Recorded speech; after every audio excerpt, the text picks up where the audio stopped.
எங்கட பல்லீருண்ட கம்பு பொதிய வாங்கின ஒருத்தர் எங்களுக்கு ஒரு சின்ன ஒரு விஷயத்த சொன்னார். எங்கட கம்பு பொதிய வந்து வெட்டிட்டு கொஞ்சம் எடுத்து பார்த்துட்டு வச்ச வராம் ஃபுல்லா வண்டு அடிச்சுட்டு. அப்ப இந்தியன் கம்பு பொதிய வெட்டின வராம் வெட்டி எடுத்து போட்டு பார்த்தாலும் அது வண்டு ஒன்றும் அடிக்கையில உங்களுடைய கூடாது அவங்கள தான் நெல்லை மட்டும் சொன்னார். அப்ப நான் என்ன அவருக்கு சொன்னேன், எங்கடையில கொஞ்சத்தை எடுத்து ஒரு உங்களோட இடம் இருக்கிற இடம் ஒண்ணுல வந்து போட்டு விடுங்க, அவங்கடையும் கொஞ்சத்தை எடுத்து ஒரு போட்டு விடுங்க, ஒரு 2 நாள்ல பாருங்க என்ன நடக்குதுன்னு. அப்ப அவர் சொன்னாரு, உங்களுடைய எல்லாத்தையும் எறும்புகளை எல்லாம் கொண்டு போயிட்டு எறும்புகளை எல்லாம் தின்ன வலிக்கிட்டு அவங்க அப்படியே கிடக்குதுன்னு.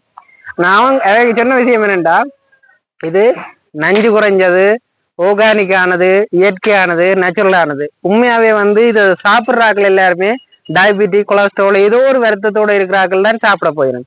அவைக்கு நஞ்சுக்கு மேல நஞ்சை விதைச்சா அவங்களோட உடம்பு தாங்காது. திருப்பி அதை சாப்பிட்றத விட அவங்க சாப்பிடாம விடலாம். அதுக்காண்டித்தான் நாங்கள் எப்பயுமே எங்கட இது வந்து 6 மாதம் தான் பொதி அடிக்கப்பட்டதா இருக்கும். நீங்க உடைச்சு வச்சுட்டீங்களேண்டா டக்குன்னு வந்து அடிக்கும். அதுக்கு நாங்கள் ஒன்றுமே செய்யல. அது நீங்க பாதுகாப்பா வச்சிருக்கணும். உடைச்சு அரைவாசி எடுத்துட்டீங்களேண்டா அரைவாசியை வச்சு நல்ல ஒரு பாதுகாப்பான இடத்துல வச்சிருக்கணும். அதுதான் உண்மையான இது. இந்தியன் வந்து எத்தனையோ வருஷ காலத்துக்கு இருக்குது, பழுதுபடையிலேண்டா அவ்வளவு கெமிக்கல் நஞ்சும் நிறைஞ்சுதான் அது இருக்குது. அது சாப்பிட்றது வந்து உங்களுக்கு நல்லது இல்லையான்னு உங்களுக்கு தெரியும். இதை நான் சொல்லி விளங்க வேண்டிய அவசியம் இல்லை. நன்றி.